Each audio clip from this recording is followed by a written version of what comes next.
I mean, just imagine spending 11 years building a life in a completely new country. Yeah, putting down real roots. Exactly. You buy a home, build a career, your kids go to the local schools, and you really just weave yourself into the fabric of your community. Right. And then on just some random Thursday in August, a bureaucratic ruling comes down and presents you with this mathematical certainty, your legal right to exist in that life has been terminated and you just have to leave. It's a brutal reality. It really is.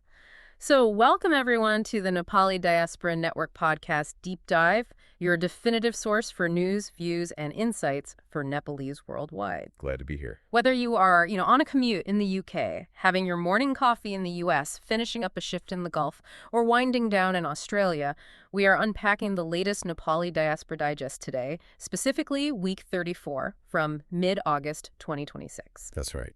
Our mission here is to just cut through all the noise and give you the full context on the most critical updates affecting the Nepalese community, both back home and around the globe. And looking at the sources for this week, I have to say a very stark theme really connects almost every major event we're going to talk about. Oh, yeah. What stands out to you? Well, we are witnessing this massive structural shift of responsibility. The state apparatus is essentially stepping back, and the weight of survival, funding, and even diplomacy is landing squarely on the shoulders of the Nepalese diaspora. That's a heavy shift. It is. We see this dynamic playing out across immigration crises, economic policy, and, surprisingly, even grassroots sports. Okay, let's unpack this, starting with that eviction notice I mentioned at the top. On August 15th, 2026, the U.S. Department of Homeland Security officially ended Temporary Protected Status, or TPS, for Nepal. Right, the TPS program. Yeah, and this is a designation that had been acting as like a legal shield since the devastating Gorkha earthquake back in June 2015. And the scale of this decision really becomes clear when we look at the numbers. The U.S. originally granted TPS to roughly 12,700 Nepalese individuals. Over the course of the last 11 years, about 5,500 of them managed to adjust their status to permanent residency, usually through, marriage, family petitions, or highly specialized employer sponsorship. Right, so doing the basic math there, that leaves an inferred number of about 7,000 people who are now just completely exposed to deportation. Exactly. The Department of Homeland Security directive literally tells them to make immediate arrangements to depart. But, what strikes me is the sheer legal whiplash these families have been subjected to over the last few years. Oh, it has been a total judicial roller coaster. Right. In late 2025, Judge Trina Thompson temporarily vacated these terminations. Because they said it was politically motivated. Right. The argument then was that the government had essentially made a preordained, politically motivated decision to end the program without properly reviewing the actual country conditions. Okay. But then the momentum shifted abruptly in February 2026 when the Ninth Circuit Court of Appeals granted the government a stay, which essentially restored the terminations. And the mechanism of how this actually impacts a family is just brutal. Long before ICE agents ever knock on a door, the work authorizations just vanish in the system. So you can't even legally work. Right. The legal right to earn a paycheck is severed. Employer-tied health insurance is instantly canceled. The ability to qualify for or even pay a mortgage just evaporates overnight. See, I can hear the counter-argument to this, though. The policy is literally called Temporary Protected Status. It was never branded as an amnesty or some path to citizenship. Sure, that's the textual argument. Yeah, like if a landlord leases you an apartment for 6 months while your house is being repaired, you can't really be outraged when they ask for the keys back, even if they extended the lease a few times, right? Right, and the Department of Homeland Security is making exactly that strict textual argument. However, human sociology just doesn't operate on a 6-month lease schedule. That's true. When a government creates a stopgap measure but sustains it for 11 continuous years, it fundamentally alters the social contract. Yeah, 11 years is a long time. It's a decade. That is enough time to have children who are American citizens to start businesses that employ other Americans and to pay millions into a tax system. Wow, yeah. The word temporary loses its functional meaning when applied to a permanent phase of someone's adult life. That makes a lot of sense. And, this vulnerability of status isn't just an American issue. There is a different, much more physical kind of vulnerability happening right now in Southeast Asia. Yes, absolutely. We are seeing intense exposure for Nepalese workers who migrate through irregular channels. Right. The government in Kathmandu actually just finalized a 150 million rupee repatriation fund specifically aimed at rescuing stranded citizens who just don't have built-in insurance or official labor protections. And a massive catalyst for this fund was the recent operation to rescue roughly 860 Nepalese from those forced labor scam compounds in Cambodia, right? Exactly. Because they bypassed the official labor permit system, often driven by, desperation or misleading agents, they essentially just vanish from the state's protective radar. Which is terrifying. It is. Which brings up a fascinating friction point regarding how the state tracks and serves the diaspora. There is currently a very heated debate over an amendment to the Passport Act. Right, the biometric data issue. Yeah, the proposal would allow private commercial firms to collect biometric data from Nepalese citizens abroad. And the logistics behind this proposal kind of explain why it's even being considered. Take Japan, for example. Okay. The Nepalese population there has exploded to 342,000 people. Yet the diplomatic mission serving them consists of just 4 staff members. Wait, 4 people. For a population the size of a mid-sized city. Sure. I mean, put yourself in the shoes of a Nepalese worker living in Osaka right now. Your passport is expiring. Under the current system, you might have to take 2 days off work, take a bullet train to Tokyo, and stand in a queue for hours simply because 4 people cannot possibly process 342,000 citizens. It's a logistical nightmare. It is. So the proposed amendment solves the convenience problem, but it introduces a massive privacy gamble. You are handing your fingerprints and your facial scans over to a third-party corporate contractor, not your sovereign government. It perfectly encapsulates the theme we established earlier. The state is fundamentally under-resourced to handle its own diaspora. Right. So private enterprise or the community itself has to step into the void.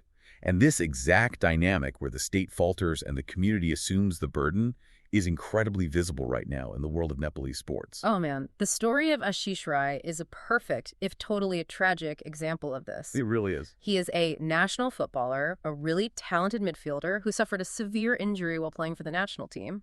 The initial medical response was mishandled, and he now requires highly specialized intensive rehab and surgery in Bangkok. And it's not cheap. No. His medical bills are running up to 500,000 rupees a month. The state, via the National Sports Council, offer him a one-time sum of 150,000 rupees. Yeah. Rai's public response was simply, what should I make of 150,000 rupees? And the structural failure here is so layered. I mean, the All Nepal Football Association, or ANFA, should theoretically be stepping in to cover a national player injured on international duty. Right, that's their job. But ANFA is currently financially paralyzed due to a suspension by FIFA over governance issues. And because of that suspension, the diaspora basically had to become the sports federation. Amateur weekend Nepalese football clubs operating in Malaysia, Australia, and Japan organized the funding all by themselves. That's incredible. Clubs like N Penang FC, Nepal United FC, and Spice Purbali FC donated their own tournament proceeds, coupled with a massive GoFundMe campaign. Every day, Nepalese living abroad raised roughly 2 million rupees for him. They outfunded the national government by an enormous multiple. Yeah, they really did. But, the bureaucratic paralysis caused by the FIFA suspension goes way beyond just one injured player. The National Sports Council reacted to the FIFA issue by completely freezing ANFA's financial transactions. Right. The mechanism of that freeze is so absolute that it has actually cut off basic survival funds for the youth academy. The situation at the ANFA complex hostel in Lalitpur is just heartbreaking. There are 19 boys living there training to be the future of the sport. Yep. But because the bank accounts are frozen, local grocery vendors have stopped extending credit to the hostel kitchen.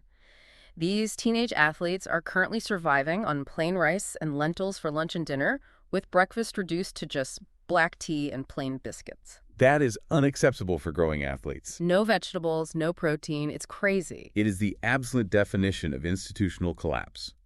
The bureaucracy is blindly following a financial freeze directive without implementing any contingency for the human beings, children who actually rely on those operational funds just to eat. Yeah.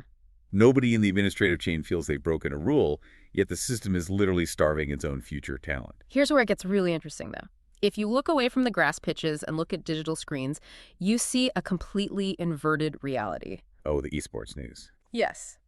Hora Esports, a Nepalese team, Just finished 8th overall at the PUBG Mobile World Cup Grand Finals in Paris. They walked away with $127,500 in prize money. Which is roughly 19.4 million rupees. Exactly. Furthermore, their star player, Sheetal Rai, who goes by the handle Sleepy, was named the tournament's second-place MVP. And that is his second consecutive appearance on a World Cup MVP list. He is statistically and strategically one of the most lethal digital athletes on the planet right now. So, given that esports requires zero state infrastructure, is digital competition just the most viable path for young Nepalese talent right now? I mean, I think so. The contrast points to the reality that Nepalese talent thrives when it is untethered from domestic bureaucracy. Right. Esports relies on individual skill, team chemistry, and a good internet connection. It completely bypasses the National Sports Council. It succeeds precisely because the government is not involved. And the millions of rupees generated by esports, alongside the millions crowdsourced for medical bills, highlight a massive economic reality. The Nepalese diaspora is generating enormous capital. You really are. And the government in Kathmandu knows this, and they are desperately trying to figure out how to capture it. That ambition was definitely front and center at the 11th NRNA Asia-Pacific Regional Conference in Guangzhou. Yeah. Finance Minister Swarnim Weigel used the platform to announce a newly drafted rule that could fundamentally change how diaspora money enters the country. What's the proposal exactly? So it allows government NRN joint ventures to raise up to 85% of their paid-up capital in foreign currency via public offerings. And let's clarify what paid-up capital means here, because it's a crucial distinction. Right, it's not just a pledge. Exactly. Paid-up capital isn't just money investors have promised to pay eventually. It's the actual cash that has been transferred into the company's accounts by shareholders. Got it. So allowing 85% of that to come in as foreign currency means these ventures will be almost entirely funded by dollars, yen, or pounds rather than domestic rupees. Okay. Along with this, there is a massive 1 trillion rupee diaspora bond being proposed. Now, the mechanics of a diaspora bond are designed to make investing seamless.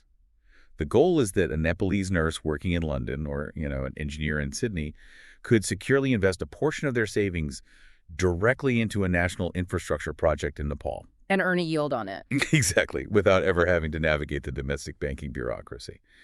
But I need to add a strong note of caution here. This is only a drafted rule. It has been forwarded to the Finance Ministry, but still requires full cabinet approval.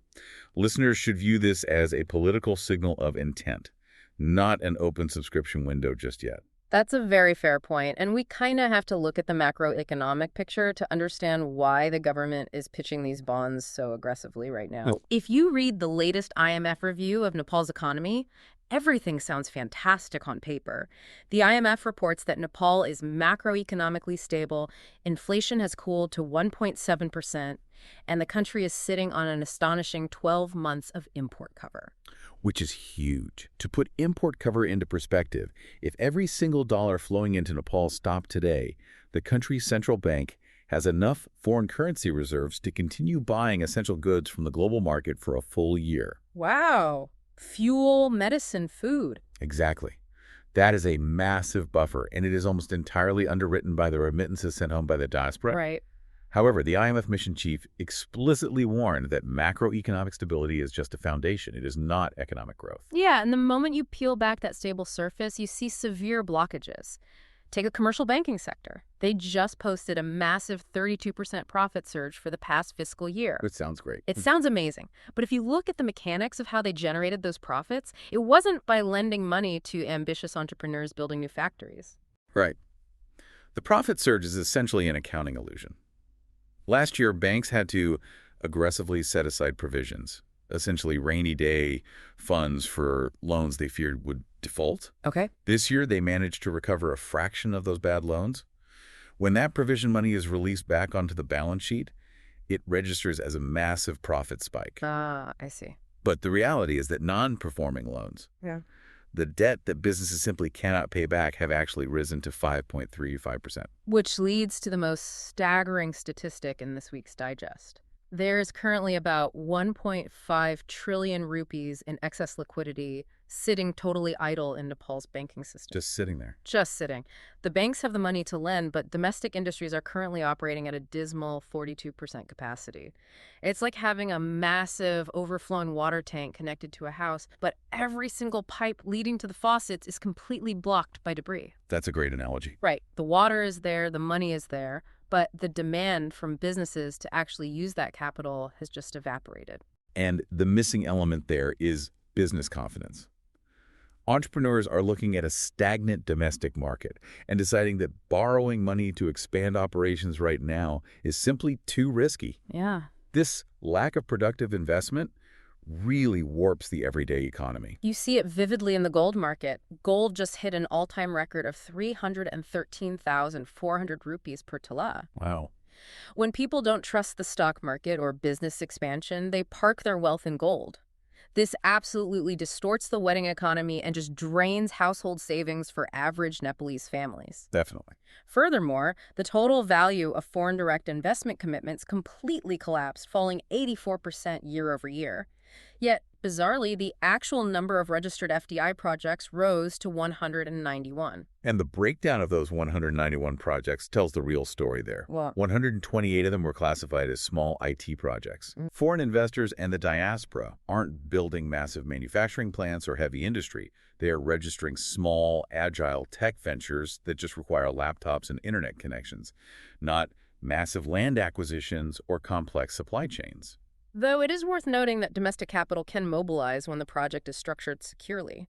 The 420-megawatt Tila 2 hydropower project in Karnali just reached a massive 70.07 billion rupee financial closure. And the fascinating part about that, it was funded entirely by a consortium of 11 domestic banks. Really? No foreign lenders? None.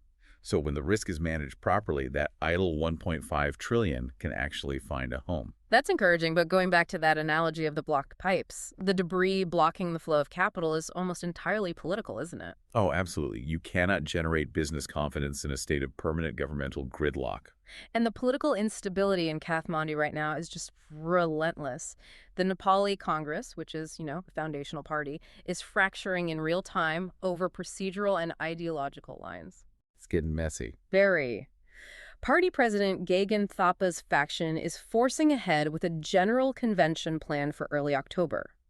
In direct retaliation, the faction aligned with Sher Bahadur Doba resolved to file a Supreme Court petition to halt the convention entirely. Wow, taken to the courts. Yeah, they're arguing that the internal party disputes need judicial resolution first.